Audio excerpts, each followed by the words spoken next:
Hello, everybody. Welcome back to the Forbidden Land podcast. A lot has happened since the last main episode. Obviously, I recorded the Lieutenant Governor's episode with the full knowledge of what was happening today, or of what was happening just the day prior. Pretty crazy end of the week. Everything always happens on the last day of the week, and then I'm already outdated by the time that I start this episode. There were shots fired at the White House Correspondents Dinner. This is the first White House Correspondents Dinner that the president has attended as the president. Let me rephrase. Also, this is that cream soda crap from Mountain Dew. It's okay. Trump has gone to the Correspondents' Dinner under Obama, but he hasn't been to a Correspondents' Dinner as the president because he doesn't like being criticized. He's a narcissist. So his first one that he ever attends, a guy travels from California to Washington, D.C. on a train, books a stay at the hotel that it's held at, and then meticulously plans out this bum rushing attempt at shooting the president. Bizarre. So here's the moment that they escort Trump out of the room. And here, let me turn up the volume so you can really hear the shots being fired.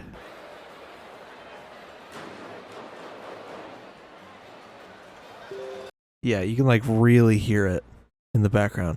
Apparently all of those shots that you hear are from Secret Service, which all whiff past the shooter. Because the shooter didn't get hit at all. He's still alive. They just put him in jail.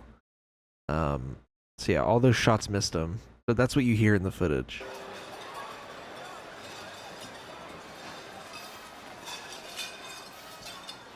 All of a sudden, Secret Service runs in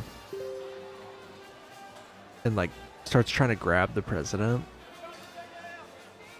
I wish they would zoom back in, because Donald Trump fucking falls. Look at that. He falls. He gets up and then just takes a tumble.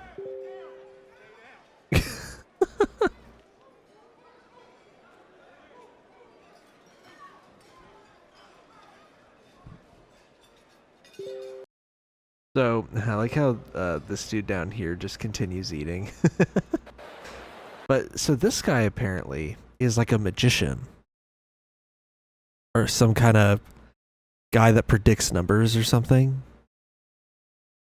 Such a weird, concoction of events here.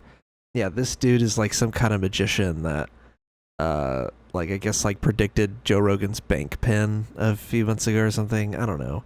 Some weird crap going on at the White House. But while Trump's being escorted out, look at how fast they got Vance out of there. It took them like a full, I don't know, maybe 25 to 30 seconds to really get him up and out of there. Dude, they ripped this man out of his chair. Holy crap. And look, Trump is still sitting there.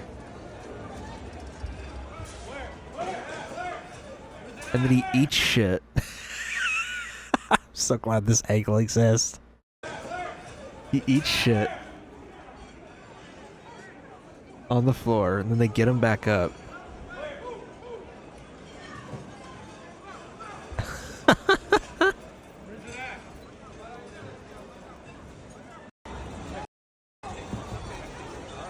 They fucking dragged his ass out of there, dude. I don't know, you would think the most important man in the room would yeah, look at this. Look, you would think the most important man in the room would be escorted out first, but nope, they got JD Vance's young, spry ass out of that room quick. Dude, look, they got this on footage. Oh my god. This dude right here who's in the bottom of the footage. They're like all cowering under the tables, and this motherfucker goes, "Yeah, this shit's still pretty good though. I mean, fuck. Might as well keep eating." Mm-mm-mm. Oh, there's shots fired? Well, shit, I'm kind of hungry. You know, if at that point there's like armed guys everywhere, and I don't hear any more shots, and it's very clear that like the threat's kind of over, I'm doing what that guy's doing. I'm just sitting there. I'm continuing to eat. I'm sorry. I would be like that too. So here's where all of the fun little conspiracies start to roll in. Like right after this happened, people were like, "Oh, this is a fake shooting. This is just to drum up his approval rating because it's in the dumpster right now due to the war." Here's like the very hilarious, coincidental thing that Caroline Levitt said right before the dinner. He is ready to rumble. I will tell you, this speech tonight will be classic Donald J. Trump. It'll be funny. It'll be entertaining. There will be some shots fired tonight. Folks, there's going to be some shots fired tonight. So yeah, I don't know if that's the thing I would have said. I mean, I get what she's saying, right? She's saying that he's gonna fire insults at his enemies or whatever, and it's gonna be so savage. He's gonna be a total savage on the stage. It's just really funny to hear her say shots will be fired, and then there's literally a shooting attempt at the dinner. Like, bro, come on. But the conspiracy started rolling in because, look, you know, some people who are a little bit more unhinged were like, "Oh, this is staged. It's a false flag." But then this moment happens, and this is the moment that a lot of liberals started getting on board with, you know, the idea that this could have been staged. We have to have all of the attributes of what we're planning at the White House. It's actually a larger room, and it's much more secure. It's drone-proof, it's bulletproof glass. We need the ballroom. That's why Secret Service, that's why the military are demanding it. They've wanted the ballroom for 150 years for lots of different reasons, but today's a little bit different because today we need levels of security that probably nobody's ever seen before. Imagine this. After a potential assassination attempt, the third official assassination attempt of Donald Trump during this era, the third official one, he comes out and goes, "Folks, this is why we need the ballroom. That's right." Nothing about like, "Oh man, that was kind of scary," you know? He's like, "Folks, let me tell you, this right here, this right here is exactly why we need the presidential ballroom built. A madman, a crazy man, you might say, came into my room and came into the hotel that I was in and tried to kill me. That's right, they tried to kill me. This is why we need to spend $300 million of the taxpayers' money to build my party room. That's right, that's right. So secure, I'm never gonna leave. Might even build a bedroom in there. Who knows? Who knows?" It's just so, like, stupid that right in the immediate aftermath of the shooting, he's like, "Hey, we need this ballroom now." And it's not just him. It's like the entire MAGA influencer sphere coming out and in unison, like just in total unison, tweeting about the goddamn ballroom. After like months of silence, like he tore down the East Wing, people were pissed. A judge ruled that, you know, he can't do this because this goes outside the purview of regular routine maintenance on the White House grounds. This whole move was against the law. of tearing down the East Wing to build this ballroom. And then it kind of calmed down for a bit. And now all of a sudden we got Randy Fine. We'd better never again hear a peep from anyone complaining about a White House ballroom.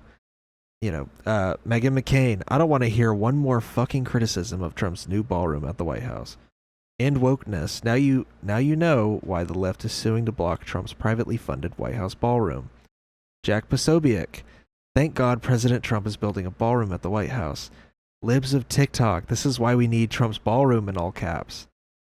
Cernovich, the Democrat judges who stopped the construction of a White House ballroom did so to enable an assassination of Trump, which almost happened tonight. John Roberts needs to get these thugs into order. Everyone sees what they're trying to do. Dude, Cernovich is fucking crazy. Holy crap. The Democrat judges are the ones who enabled an assassination of Trump. That's nuts. And then he's calling on the Supreme Court to overrule this. It's literally in the laws that we have on the books that the White House controls how much funding White House renovations get,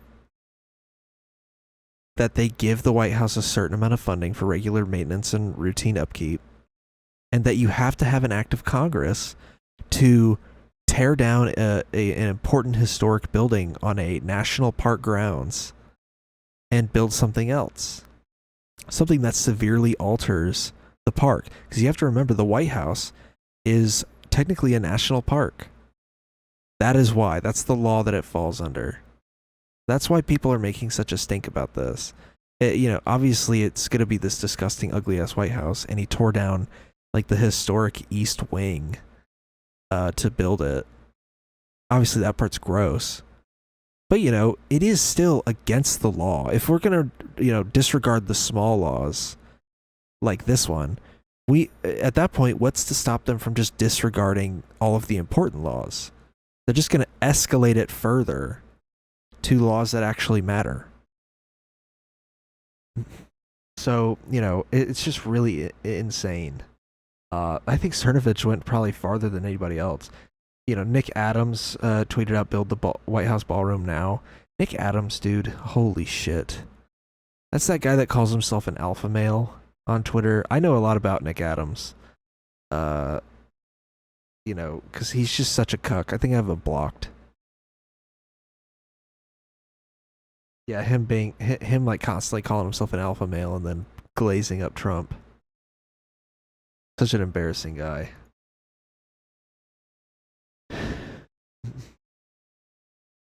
But yeah, so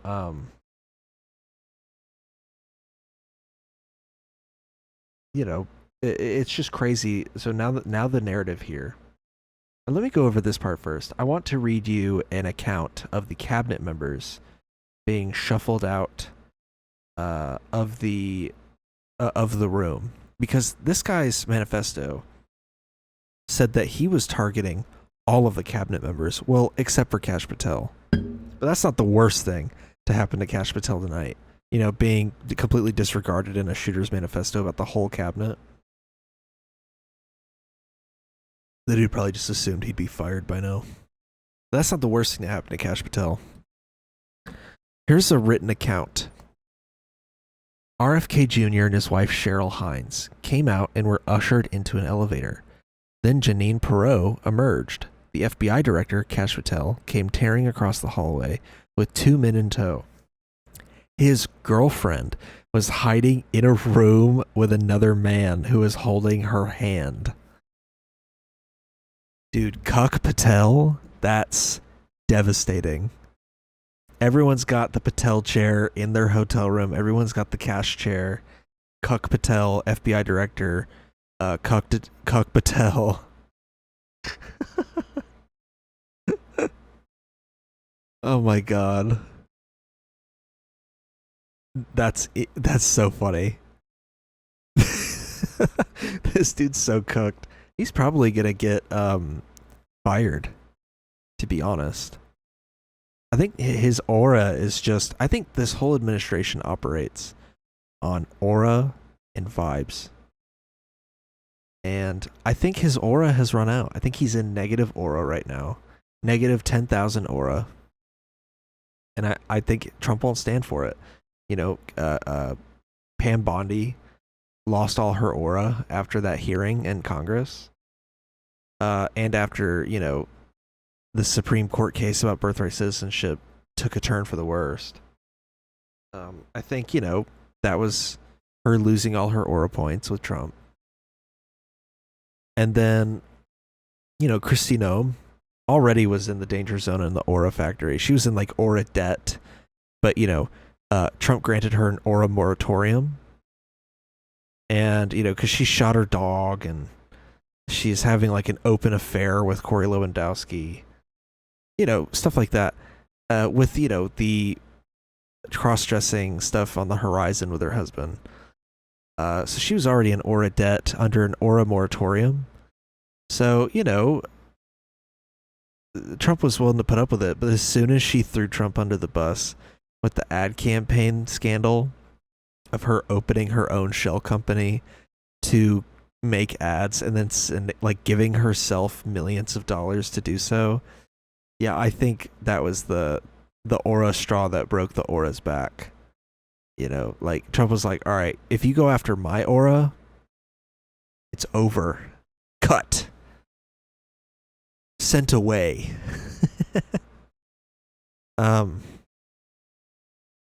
yeah, I think Kash Patel is in like aura bankruptcy right now. Like I think he's literally, you can't get any further into aura bankruptcy.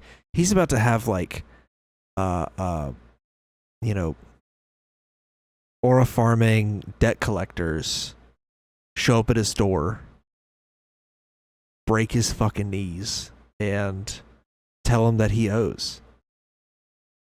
That's what's gonna happen. Obviously, in this scenario, I mean, Trump is just gonna fire him. I mean, come on. Trump's just gonna fire him.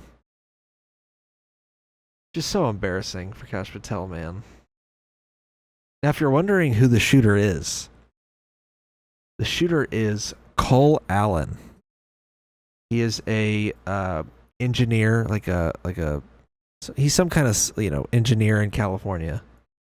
He's a centrist Democrat-ish, more of a centrist type, leans a little liberal, very pro-NATO, and like heavy Ukraine defender, heavily. He's like Ryan Ruth. He will single-handedly save Ukraine. But he's also severely pro-Israel and denies the genocide in Gaza. And apparently he hates a lot of left-wing like progressives based on his Blue Sky account. So that's what this kind of guy was.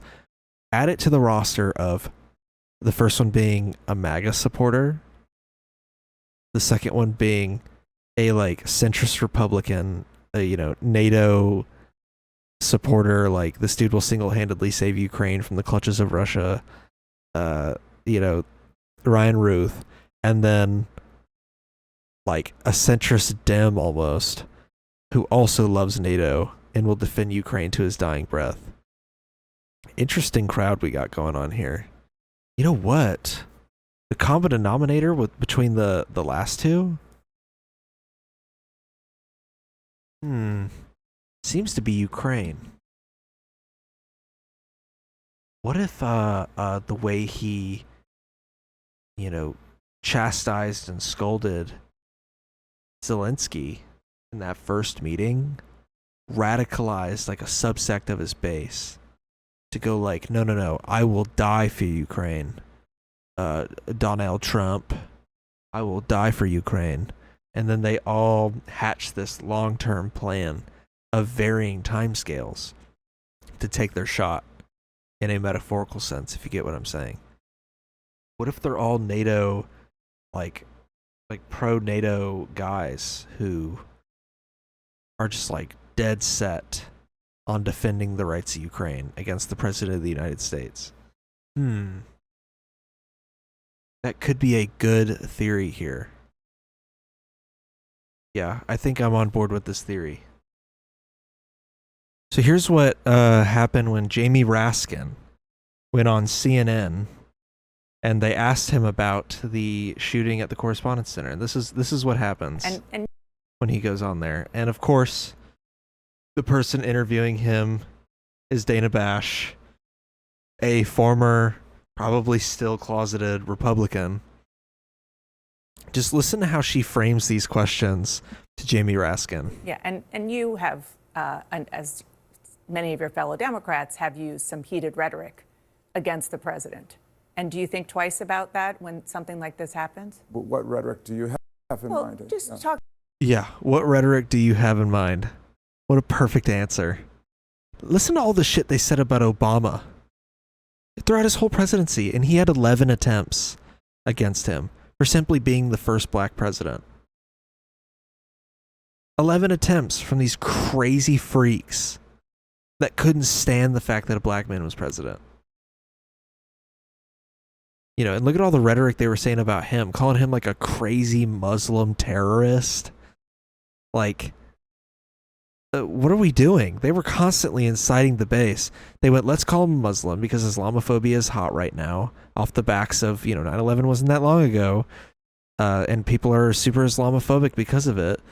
And so, yeah, let's call him a Muslim. Let's say he's from Kenya, which then means that he's an illegitimate president because he wasn't born here, according to the Republicans, according to Donald Trump specifically at the time. So that's the thing that people don't really remember all too well. Let's talk about that type of rhetoric. But, you can criticize the president. The fact that I even have to say that, everyone learns this in a basic civics lesson. Oh, nice. Is that you can criticize the president. You have the First Amendment right to free speech. Talking about some of the fact that he, is terrible for this country and so on and so forth. I understand that that's your democratic right, but overall, Yeah. do you I have have a no responsibility? personal problem with Donald Trump at all. I mean, I talk about the policies of this administration, the authoritarianism like we saw on display in Minneapolis, where 2 of our citizens were gunned down in the streets simply for exercising their First Amendment rights. Renee Good, Alex Preddy, and Good others answer, good answer. died in custody. I'm talking about policies. I don't personalize it, and I certainly have never called the press the enemy of the people. I think the press are the people's best friend, and that's why it's written right there into the First Amendment. We need the press to be a vigilant watchdog against every level of government, federal, state, local, all of it. You're not going to get an argument from me on that. Before I let you go, yeah, and you... Yeah, you're not going to get an argument from me on that. Girl, you just tried to say that it's not allowed to criticize the president because people might be, angered by the stuff the president's doing and then try to assassinate him because of the rhetoric and not just the shit that Donald Trump's doing. Like, I don't understand. I really don't. They're arguing that the rhetoric is the thing that's making people mad at the president. No, dude, the president is the one making people mad. Here's what Scott Jennings said on Fox News. Or no, I think he might have actually said it on CNN.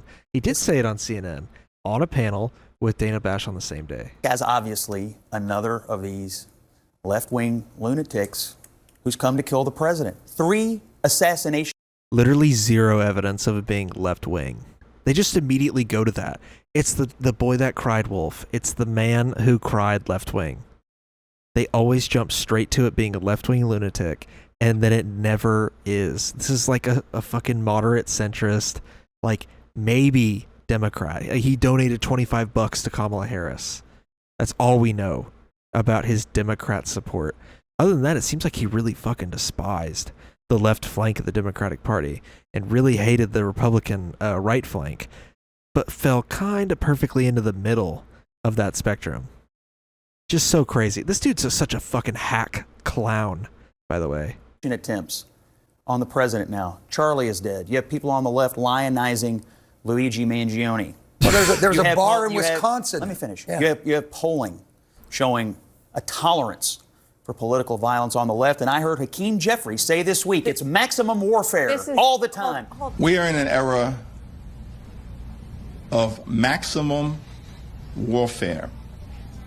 Everywhere, all the time. We have a come on.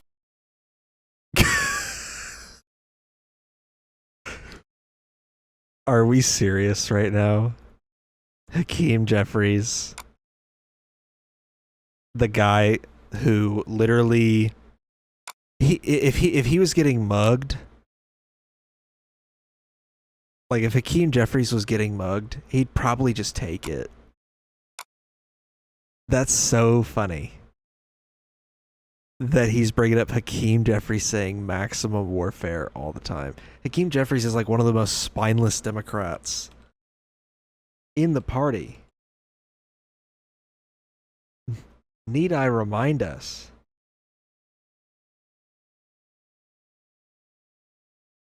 Need I remind? God damn it, can I pull up this photo any slower? Need I remind us of who we're talking about here? This is the dangerous radical left-wing Democrat that Scott Jennings sees when he closes his eyes at night. This is the guy that's encouraging people to try to kill the president. Clearly, this is the guy. Dude, this guy couldn't convince a fucking dehydrated child to drink water. He couldn't convince me not to jump off a building. If I was thinking about jumping off a building and his ass was sent up there to negotiate me coming down, my ass would jump immediately. This dude ain't convincing anybody to do shit. He's convincing them to do the opposite. If I heard him speak about Trump, I'd be like, you know what? I ain't gonna kill him today, I guess. Like, come on. Violent streak on the left and a rhetoric problem on the left, and it must be acknowledged today. When I was at the Department of Justice, what we found is after the 2020 election, there was a significant rise of threats to all elected leaders, state legislators, some who were killed, to our president, Joe Biden at the time, Barack Obama. Someone tried to go into his residence. This is a problem. Yeah, do we forget that a guy hopped the fence of the White House during the Obama era and like tried to get into the White House? President, Hold on. how many assassination attempts? There are several 3. assassination attempts 3. to other presidents that were not successful. I agree. It should be investigated about why they continue. But this is the president now. But this is the president now. Oh, but they're not saying that when gas prices go up. They go, but Biden, but Biden did this like 5 years ago. You know, ignore the fact that we've been in office for over a year now. But Biden did this. What are the failures of the Secret Service? And the Democratic, just quickly, the Speaker of the House in Minnesota, a Democrat, lost her life to political violence this past summer. This is not solely a problem on the left. It is a problem across the board. It is a rising crisis. Don't downplay it this It is way. a rising crisis in this country. Stop generalizing and the it's left. appalling. And stop generalizing. Oh my God. Holy shit. This is the kind of guy that incites you to go kill a politician. This is the dude. They don't realize that doing shit like this, where you create a like political turf war, where you're like, oh, anybody that hates Trump, we're gonna put him in jail because them speaking out against him could lead to his death. It's like, no, y'all saying shit like that. When you take away people's free speech, they jump to the next one down, which is the Second Amendment. And that's what you're doing when you say shit like this. I would actually say it's the Republicans' rhetoric of just committing endless, unwarranted violence across the planet as the main inciting reason for why so many Republicans have tried to kill the president, why so many MAGA people and so many right-leaning Republicans have tried to target the administration. I would say that's probably why. This dude's such a bitch, too. I mean, they literally bring up a really good point of the Minnesota state legislatures who were assassinated. They bring up a really good point bringing up them. And this dude's just like, oh, that's not the same. It literally just happened. It just happened. It wasn't that long ago.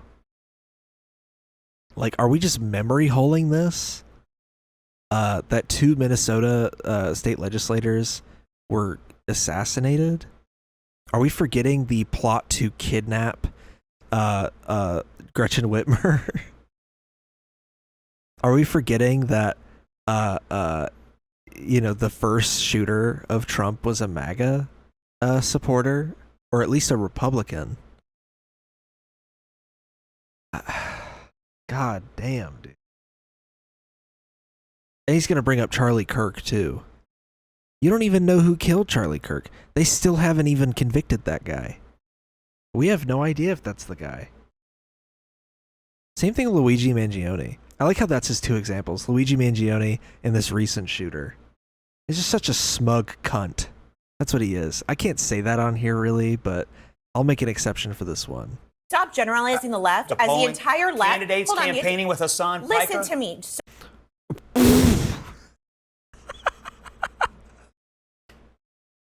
Candidates campaigning with Hassan Piker. Famously, I have heard Hassan Piker say, you should go out and plot to assassinate the president. Famously, I've heard him say that. Definitely something I've heard him say on his broadcasts. This is so funny. They have nothing. They're sauceless. They have no motion anymore. No sauce. That's the line he pulls. Because you know what he's going to quote? He's going to bring up the Rick Scott thing. If you watch that full clip, it's him saying that Mike Johnson's logic of locking up people who commit Medicare fraud, if you go by Mike Johnson's logic, Mike Johnson should have killed Rick Scott.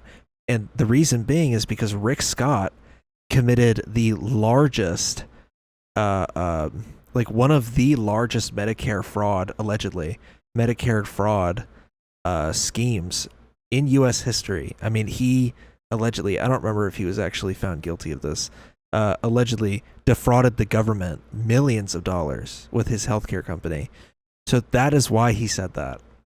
And I guarantee you that's the quote he's going to try to pull out in one of these clips. Stop generalizing the left as the left is the entire problem. All you want. I'm not mad at you, we have a Scott. I issue. want you to be truthful.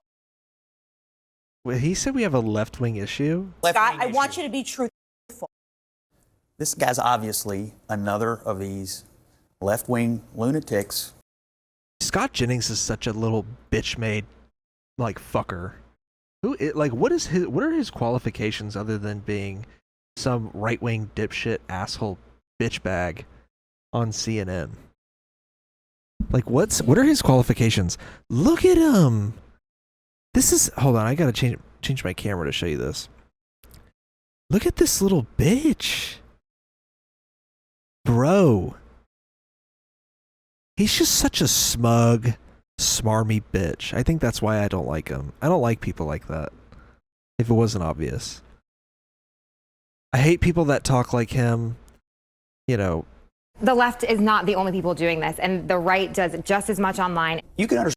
The right, the Republicans on the political scale, the ratio of left-wing violence to right-wing violence is totally, heavily placed on the right. If you look at data regarding right-wing violence and left-wing violence, right-wing people commit far, far more violence than the left does.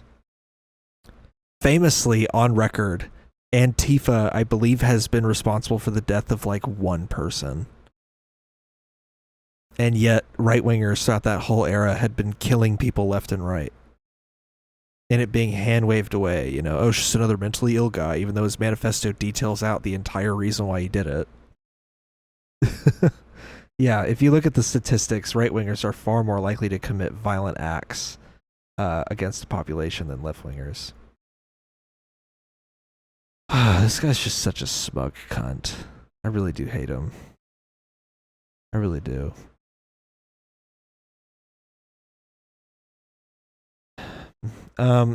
Here's some example of some actual violent rhetoric. Let me read you a quote from a esteemed right-wing figure. I want you to try to guess who this might be. This statement came out on April 7th, 2026 at around 8 in the morning Eastern. And if you remember correctly, you know, this was a big deal. This right-winger, you know, he speaks with such an interesting amount of detail here. A whole civilization will die tonight, never to be brought back again. I don't want that to happen, but it probably will. However, now that we have complete and total regime change, where different, smarter, and less radicalized minds prevail, maybe something revolutionary, wonderful can happen. Who knows? Then he goes on to say, one of the most important moments in the long and complex history of the world, 47 years of extortion, corruption, and death will finally end. A whole civilization will die tonight. If that's not violent rhetoric, I don't know what is. That's like definitional violent rhetoric, threatening to genocide an entire population. But see, Americans don't think about it that way, because these are Iranians that he's talking about. People that don't live here, people that don't look like the guys that you see every day. That's why it's you know, vicinity bias. You're not around Iranians every day, so you don't think about it. You don't think about the fact that this man just said he was going to commit a total genocide against Iran casually, you know, on a Tuesday morning. And you know, people don't think about it. But if he had said this about like the state of New York, if he said a whole civilization will die tonight, never to be brought back again, the regime of New York, you know, if he had been talking about that, all of a sudden, I mean, his ass would probably be on the impeachment block. That's what people would consider violent rhetoric. And even then, some people would still be trying to hand wave it away. So this whole song and dance of the left can't criticize the president. It's ridiculous. It's ridiculous. It's just an excuse to limit your speech even further. To limit free speech even more than it already is. Here's a quick clip from 60 Minutes I wanted to show, where he doesn't like the fact that the manifesto is being read out to him. The so-called manifesto is a stunning thing to read, Mr. President. He appears to reference a motive in it. He writes this, quote, administration officials, they are targets. And he also wrote this, I am no longer willing to permit a pedophile, rapist, and traitor to coat my hands with his crimes. What's your reaction to that? Well, I was waiting for you to read that because I knew you would, because you're horrible people. Horrible people. Yeah, he did write that.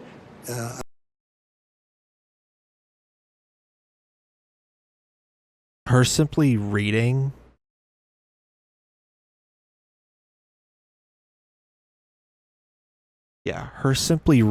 out the fucking manifesto and him being like, you're a horrible person for saying that to me, as if she personally said it to him, is such a funny, like, dementia coded Trump moment. I'm not a rapist. I didn't rape anybody. Do you think he was referring to you? Excuse me. I'm not a pedophile. You read that crap from. Do you think he was referring to you? Excuse me. Her automatically being like, wait, I never said your name. Him having to be like, wait. That's so funny. I'm not a pedophile. You read that crap from some sick person. I got associated with all stuff that has nothing to do with me. I think also when she's reading it out, look at his like face. Mr. President. He apparently has like an office like gym moment. Appears to reference a motive in it. He writes this, quote, administration officials, they are targets. And he also wrote this, I am no longer willing to permit a pedophile, rapist, and traitor to coat my hands with his crimes. What? What's your reaction? Look. What's your reaction? Stop. Look at the... Look, he like looks at the camera. What is his problem? What's wrong with him? Oh man, what a disaster. They like tried to capitalize so fast on this whole ordeal. And it just did not work for them. Like, it just totally failed. And that's what happens. They keep doing this. They keep taking, like, something that should be serious, technically should be unifying, and they react to it like cold corporate capitalists. They just, you know, capitalize on it. I mean, that's what capitalists do. You know, him immediately coming out and being like, folks, this is a great excuse for the ballroom. Like, what are we talking about? Why are you saying that? Just come out, wait for the ballroom talk. Hold off on the ballroom stuff. Let it cool down. And then be like, hey, you know, the ballroom. But also the ballroom thing is so stupid. Because they've been holding that dinner there for years. Like, it's never really been an issue. I guess the thing with Reagan, the shooting of Reagan. But like, that's like a fucking like 40-year gap. Is that really an excuse to spend that much of the taxpayers' money to build a fucking ballroom that might not even get finished in his administration at this rate? I don't even know. So yeah, let's move on. You know, this is our favorite topic. I've been talking about it every week for like 2 months now. It's literally the 2-month anniversary of this. Let's talk about Iran. So, Trump has come out once again and threatened to destroy Iranian infrastructure. But what you're referring to is that when you have lines of vast amounts of oil pouring through your system, if for any reason that line is closed because you can't continue to put it into containers or ships, which has happened to them, they have no ships because of the blockade. What happens is that line explodes from within, both mechanically and in the earth. Something happens where it just explodes. And they say they only have about 3 days left before that happens. And when it explodes, you can never rebuild it the way it was. In other words, it will always be, if you rebuild it, it's hard to rebuild it all, but it would only be about 50% of what it is right now. So it's a very powerful thing that takes place, sort of having to do with nature. But when that gets clogged at the end... Sort of having to do with nature. What the fuck? This freak, man. This absolute freak. On top of this, on top of threatening to bomb Iran's oil infrastructure, he literally can't stop himself. He can't stop himself from just constantly threatening shit and then going back on it. Trump said he's no longer sending Steve Witkoff and Jared Kushner to Pakistan because the foreign minister of Iran left Pakistan. This is after Trump claimed that the Iranians were there for peace talks and that he was going to send them there for peace talks. So he's just lying. And Iran keeps catching him in the lie.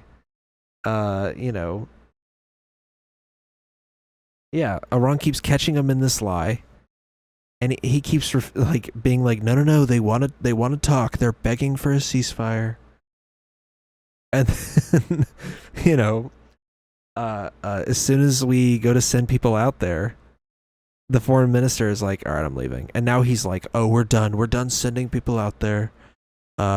If Iran's not going to stay in Pakistan, there's no use in wasting our time.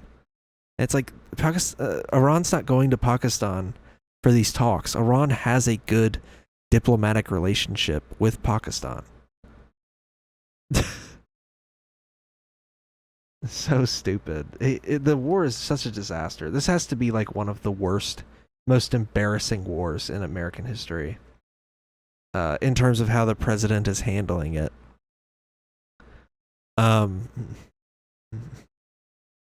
Let's see. And the Lebanese front of this whole ordeal, the genocide of Lebanese people, is continuing with Israel using those beautiful bulldozers that we probably paid for to demolish solar panels in Lebanon. Now,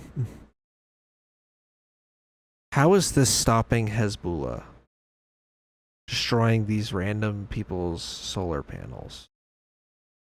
Kind of airs more towards the whole, like, genocide thing, where if you can't power your infrastructure,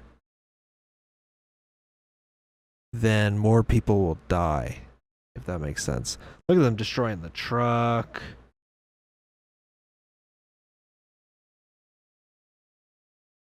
Yeah, destroying the truck, destroying that tower. I mean, what's the point other than to just completely eviscerate Lebanon's ability to live? They've been ripping up olive trees too. In Palestinian territory. I mean, come on. Look, Israel is continuing to violate this ceasefire. And Rashida Tlaib tweeted out, there is no ceasefire. So, you know, I mean, seriously, like, the way that they're going about this, they know they can just do this because no one's going to step in to stop them. There's publicly a ceasefire, and then all this footage comes out of them just eviscerating villages in Lebanon. Such a disgusting display of cruelty and violence. In addition to that, in Gaza, this man right here was running a solar-powered phone charging station for the people of Gaza because Gaza doesn't have any electricity infrastructure anymore. Israel destroyed all of it. And, you know, this guy was doing a kind thing. Ahmad Mikdad was doing a kind thing by offering these services to Palestinians so they could charge their phones and communicate with the rest of the world. And Israel then launched a strike on him and assassinated him and destroyed all of the equipment with it, with him.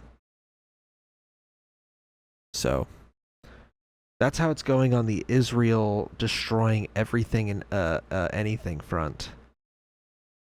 And how do the people feel about that? Well, not great. In Michigan, Abdul al-Sayed is actually making pretty decent headway. In the Senate Michigan race. Thank you. First of all, everybody on the stage has released their tax returns, and I don't know that directly impacts anybody sitting in the room. But no, I have never taken support from AIPAC. I am not receiving support from AIPAC. And it is an organization that has shifted very Look at his face. away from an organization. He knows what's about to happen. And to be very clear, there are a lot of Michiganders who historically have been members of AIPAC. But the organization as it existed 26 years ago, my husband interned at AIPAC. He's Jewish. 26 years ago, it was an organization that represented bipartisanship and a two-state solution and safety and security. Oh, God. God, I hate liberals, dude. I hate liberal candidates. Oh my God. AIPAC, a organization founded solely because Israel couldn't directly donate to campaigns. And the government told them they had to register as a foreign entity. And so they formed AIPAC to do that instead. Israel, who has been killing Palestinians for decades and decades, blowing up Lebanese towns, attacking Lebanon nonstop, started a war with Egypt. Oh my God. All of this predates her bullshit story. You know how I know that? 26 years ago was 2000, right before 9/11. And you know what 9/11 was designed after? The design of knocking down towers symbolically? Designed after the way that Israel was blowing up towers in Lebanon. the way that they would strike at the bottom and the whole tower would collapse in on itself. That's why they chose the method that they did, or at least the target, because it would evoke that imagery. Israel is mentioned in Al-Qaeda's reasoning for 9/11. So to think that Israel just was like, oh, this bipartisan, Jewish state that was doing no wrong 26 years ago. No, it was an ethno-state, supremacist country imposing its destructive genocidal will on the rest of the region, terrorizing the Levant region. So this is such a stupid cop-out, because people hear 26 years ago, they think about like, this voter base thinks about like, oh, the 80s and 90s. No, dude, this is the 2000s we're talking about. We're locked in now. This is the 2000s. You were alive for this. This is like recent history. And AIPAC was not a bipartisan, peaceful little organization. Today, it is a far-right, pro-Netanyahu organization. AIPAC is the same organization that back then was making it so you never heard about the USS Liberty attack. But real quick, her saying that it's a far-right Netanyahu organization, dog, it doesn't matter who the prime minister is, whether it's the Likud or it's the liberal Zionists. If Ehud Barak was prime minister right now, AIPAC would be spending the same amount of endless funds into these campaigns' pockets. It doesn't matter who the prime minister is. They're gonna keep funding these campaigns and funding these politicians. Because that's not the point. Netanyahu's not the point. Israel has existed long before Netanyahu ever became the prime minister. This is by design. Israel functions the way it is by design. It's designed to be this way. It can only exist if it's permanently slaughtering innocent people and subjugating innocent people. That's the only way that Israel can exist in the state that it's in. It doesn't matter if Netanyahu's prime minister or not. That has shifted wildly away from what it used to be, and no, I am not supported by them. Thank you. The next question deals with... Can I have a report? Yes. I just think it's also important to realize that I agree about what everybody has said here. The question is not just have you taken money from AIPAC, it's have you sought support from AIPAC. Because I think it's really important that folks tell us who they've sought support from. So if you don't take money from AIPAC, you should be able to tell us if you have asked for money from AIPAC, especially if there's objective reporting that has shown that you have written a policy paper for AIPAC. What did it say? What were you telling them? And did they reject you? And that's why you're not taking money from AIPAC? Or is it that you just decided that you wouldn't take money anymore?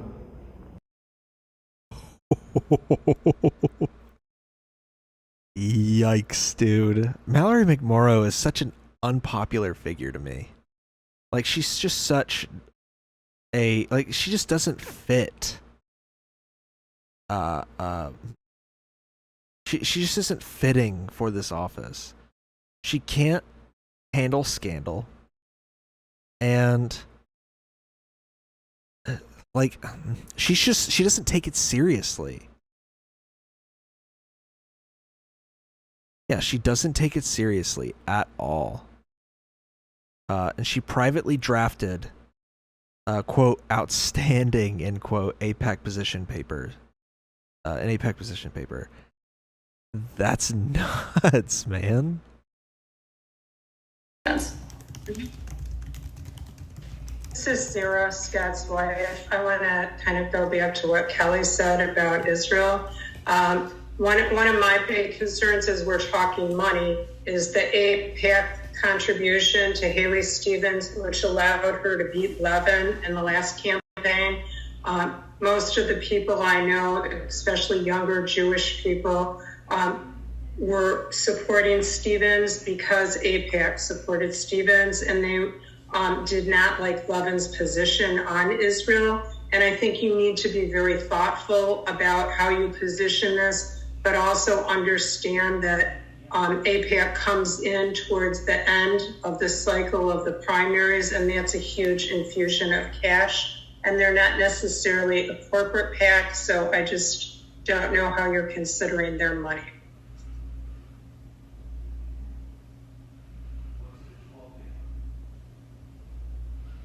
Yes, we've been talking about it a lot. Okay. We've been talking about it a lot. Yes, that's absolutely a reality. What I will say is that I think that Mallory is where most of the electorate is. I think she's been really thoughtful on the issue, and I think we've been in conversation with. So they are considering the fact that they considered AIPAC money, that they're saying that if AIPAC ever reached out in the future and offered her money, they would consider taking it. They're aware that in the final few months of the primary, which the primary is in August, they're aware that, you know, that AIPAC could just start dumping money into their campaigns all of a sudden, and they are willing to accept that.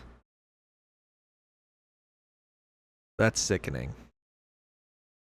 Here's another AIPAC receiver, Pennsylvania District 3 candidate. I think Ayla Stanford, a doctor. Oh, wow. She's a candidate for Congress. She is currently LARPing as a left-winger in a race that has an actual right-winger in it. And named Chris Rabb, who's an actual non-AIPAC receiving candidate who has condemned Israel for committing genocide. He's the candidate running against her, and she is a $530,000 pro-Israel lobby receiver from independent donors and independent expenditures. She opposes an arms embargo. So here's her LARPing as a leftist for the people. She's asked completely. I just wanted to mention the Israel thing because it really paints how she's about to answer this next question. She's asked about her position on abolishing ICE. And the reporter asks, what would you replace ICE with? You also said you're running to abolish ICE. Mm-hmm. This is something that we've heard other Democrats and activists talk about. Yeah. From an immigration enforcement perspective, yes. Who do you think should be in charge of enforcing immigration laws? It's a good question. And you can pause because I just want to think about it for a minute. Go ahead. We need to continue, though. Okay.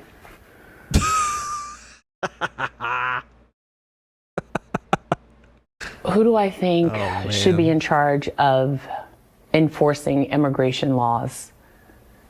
Not the executive branch, so not the president. So it belongs with Congress. It belongs with Congress because she is so stupid. Holy shit. What? Since when is that within the purview of Congress? Here's my answer, and it's going back to a version of INS. This is the department that existed before ICE consolidated INS with customs enforcement. INS was just an immigration department. It handled immigration enforcement to some extent, but not in the way that it's like sending a military after you. It's more of handling it like an office that hands out paperwork. That's my ideal world of handling immigration, is that it's an office that files paperwork saying, hey, this person, we know where they are. We know they have an expired visa, or we know that they entered the country illegally. We're going to serve them with some papers, a notice of leave. But we can, in my perfect world, we then, as an administrative office, offer them a pathway to citizenship, a legal way to reside in the country and remain there without having to leave. And that's all it would be. I'm not going to send a militarized police force to knock down their door and scare their neighbors, scare their family. I would say that's the real solution here, is that immigration is simply a paperwork violation. It's not some crazy, action movie. We snuck over the border to go work on a construction site and make taxable income without the government knowing. Like, that's literally not what's going on. It's people who get in here because they are running from their country, or they've heard us, boast about this fucking country so much, about it being the best place on earth, that they come here seeking a better life, I guess. And as misguided as that may be, and then they, start working, or they just reside here and they start looking for work. And maybe they haven't filled out the proper immigration forms to be here. You got to beef up the office that processes those forms so it doesn't take you 8 years to get a green card. And it's just a paperwork issue. Find them, issue them papers, issue them paperwork, some kind of notice, have them show up to an office, process them through, and offer them a path to actual permanent residency. And then, if they want to get their citizenship, they can do that. I don't think it should be this crazy Gestapo military operation. But the fact that this candidate can't make that kind of answer, this answer came from her campaign managers. They didn't think to give her a backup answer for explaining why she wants to abolish ICE or what she would replace them with. So they haven't prepped her for any of that. And she doesn't actually believe this because she's a faker. She's a fraud. And so she doesn't have an answer. In her world, she wouldn't even touch ICE. She wouldn't go near that with a 10-foot pole. She'd keep ICE in place. She might play ball with some kind of DHS defunding shit for a little bit, but then she'll fall in line with the rest of them. She doesn't hold any kind of bold position on this issue. Executive branch, and specifically the president, is self-serving. And and the whole Congress should be in charge of it thing. What are you talking about, girl? What are you talking about? Congress's jobs are making laws and sending us to war. And I guess also being in control of our money. My fingers look like that. That's Congress's job. You can't tack on administrative duties of immigration enforcement onto Congress. That's super risky, destabilized. There's no real proper way to do that. You'd get stuck in administrative hell. At that point, you're basically doing the job of a parliamentary system. It should remain in the executive branch. I do think that. We do law enforcement through the executive branch. We do transportation regulation through the executive branch. All these different specialized departments. We in policymaking, we do through the executive branch with laws to back them up that are made by Congress. That's Congress's job. If you want Congress to have a hand on the steering wheel, they can make laws limiting the scope of immigration enforcement and what can and cannot be done through immigration enforcement.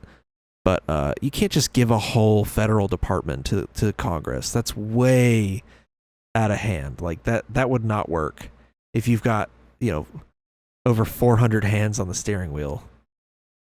It just, I guess really over 500 hands on the steering wheel if you include the Senate. That just wouldn't work out. That'd be way too chaotic. Any of the decisions that he is making is not about the American people, is not about our safety. It's not because there's imminent threat. It's not because we think there's a nuclear weapon coming to the United States. It's for his personal gain and his personal relationships. And he's shown that over and over again. But who should be on the ground enforcing? There are immigration laws. Absolutely. In this country and a border, if it's... Now you might ask me, Dane, although it's a paperwork violation, what about known violent criminals that come over? What do you do then? pass it off to local law enforcement, dog. Give it to local law enforcement. They catch the person through normal legal procedure because everyone's, owed their day in court. Everyone has due process rights. They go through normal procedure of catching the guy. They get the proper warrants and whatever they need. And then you hand them off to federal custody. Hand them off to the FBI after that. That's how it should be done. If they're just some father of 2 kids, and his wife and 2 kids are back in whatever country he flew out of. He's just here to make money so he can send it back home. And he ain't doing nothing more than just that. You don't gotta send the military, police force after them. Take the peaceful route. Now, if a guy that is known to be a murderer and the government of origin knows this and warns the U.S. and we have actual evidence to back this up, then like I said, you pass it off to whatever local department of law enforcement you think is appropriate, whether it be local, state, or even, I guess, the FBI at that point, and have them go after them. You don't gotta send the full. You don't gotta send the troops after everybody, dog. Not ICE. If you've abolished ICE, understood. Who handles it? Who enforces those laws? Who enforces the border? So you can't. Once you abolish, you have to rebuild. We're at a point where you can't reform something that is a paramilitary organization that is taking human life. So are that you they saying have there's a no new ICE? discernment. I'm saying that I wouldn't even use that. I think at this point, the connotation of that word is so negative that you would need a new name. And I just want to push back a little bit. People who come to this country. Folks, we're calling them nice agents, which is a real thing, by the way, that he wants to call them, are nice agents. Is she saying she wants to rename the organization? The organization that is taking human life. So are that you they saying have there's a no new ICE? discernment. I'm saying that I wouldn't even use that. I think at this point, the connotation of that word is so negative that you would need a new. He's talking about discernment. Name. And I just want to push back a little bit. People who come to this country add value and diversify and have helped build the United States. When they're fleeing to come to the United States, it's supposed to be a sanctuary, not a living hell. And we can protect. All right, she's just dodging the answer. The ultimate conclusion here is that she is a phony candidate, is to not to be trusted, because she doesn't have a real answer on this. She doesn't know what to say because her campaign hasn't given her backup answers for this. And my answer, I already laid it out.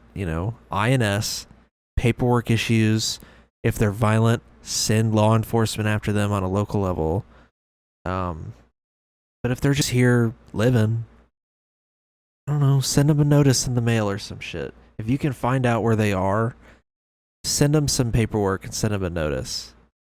And there you go. Now they go to an administrative office. They're no longer scared of being black bagged and shipped to fucking El Salvador or whatever the hell. There you go. All right. A couple more things. The Voting Rights Act, Section 2 has just been gutted by the Supreme Court 6-3. They ruled in a case regarding Louisiana's redistricting efforts. This would essentially make it to where you can redistrict based on race. They worded it in a really sneaky way, but basically you can now split up districts based on racial makeup, which this would actually solve a lot of issues if you abolished gerrymandering. If you abolish gerrymandering, this wouldn't be an issue. But, they're not going to do that. And so here's what AOC had to say about it. To just hide that intent instead of actually address and prevent and protect Americans' voting rights who are at risk, and especially communities, I think, in the South of the United States, but it really affects every American across the country. Should New York Yeah, respond in kind by doing its own redistricting once the amendment, if the amendment passes? I have long felt that we all have to play by the same set of rules. And the Republican caucus has made it very clear that they want and are setting rules of partisan gerrymandering.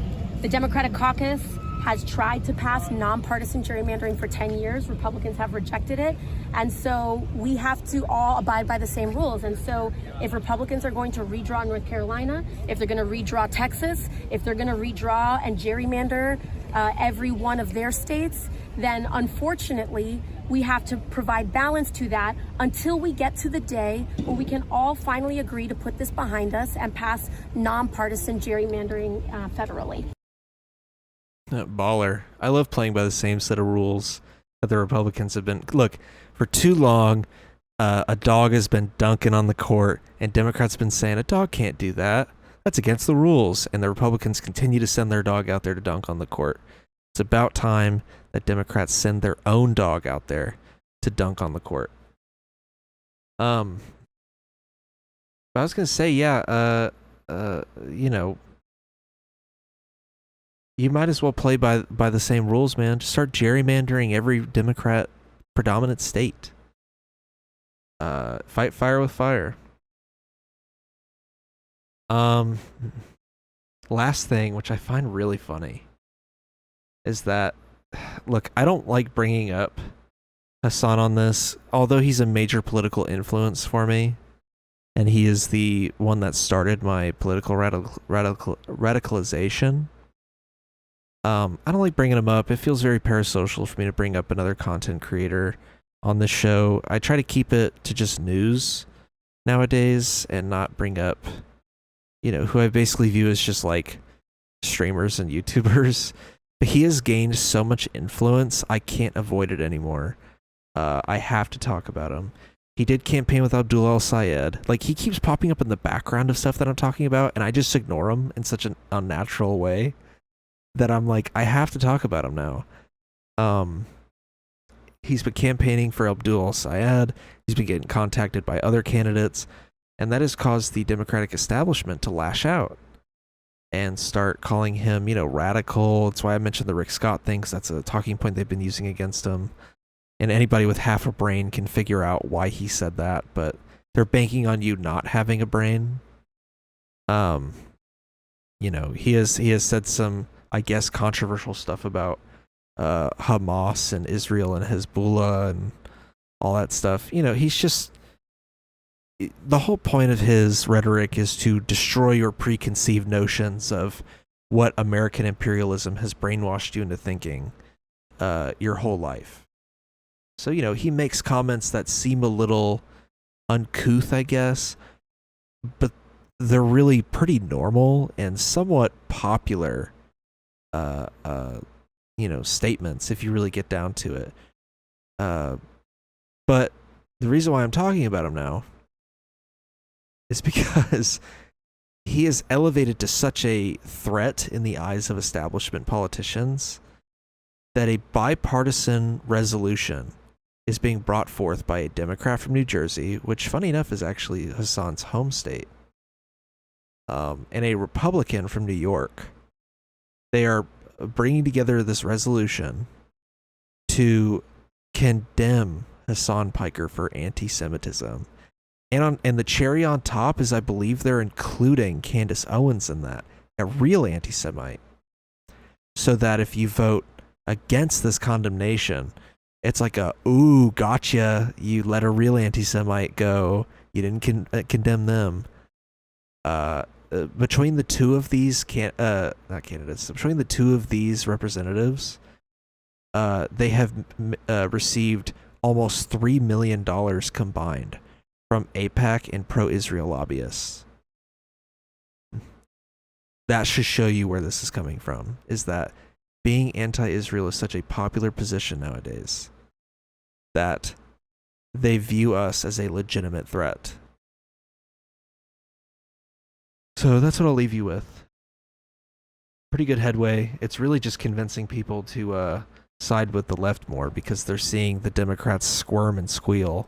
And they're realizing what a load of fucking horseshit the Democratic Party is. So they're not taking it seriously anymore. And yeah, that's the end of the episode. I plan on making a I might save the ballot initiatives one for the general, like closer to the general election. But because I think there'll be more of them by that point. But my Georgia series, I'm gonna forego the attorney general election until there are primary results. But the next episode of that series will be after the primary. You should go watch the other 3 episodes I've done. I'm gonna do the attorney general episode after the primary. I'm going to do the like a mashup of all the primary results. And then, we're going to cover final days campaigning as a separate episode. And then, election results. If there's a serious runoff where all the races have gone to a runoff, I might do a separate runoff episode instead. But if there's just one runoff election, I'll save that for an extra episode. Go watch the 3 that are already out. Look, local politics is arguably more important than national. Look at California. They have a candidate running for governor right now who, although I don't like him on every issue, he seems the most likely to implement a Medicare for All program for California on its own. The 3rd largest economy on the planet, pretty much. So, if a state can pull that off, that shows you the power of local politics. You don't have to keep waiting around for, the federal government to get its shit together. Vote local, baby. All right, you can support this podcast on Patreon if you go to patreon.com/forbiddenlandpod. Watch some, I guess, bonus content that's pretty old at this point. I need to make more bonus content. But the main selling point is you get the episodes usually the night that I render them. So, like, literally the moment they're fresh off the press, I put them on Patreon first, and then they come out on YouTube and other platforms. So it's a pretty good selling point. If you want to listen to this podcast, audio only, you can go to Apple Podcasts, Amazon, I guess, or you can listen to this on your Samsung fridge. All right. Thanks for watching. Thanks for listening. I'll see you all next week. Peace.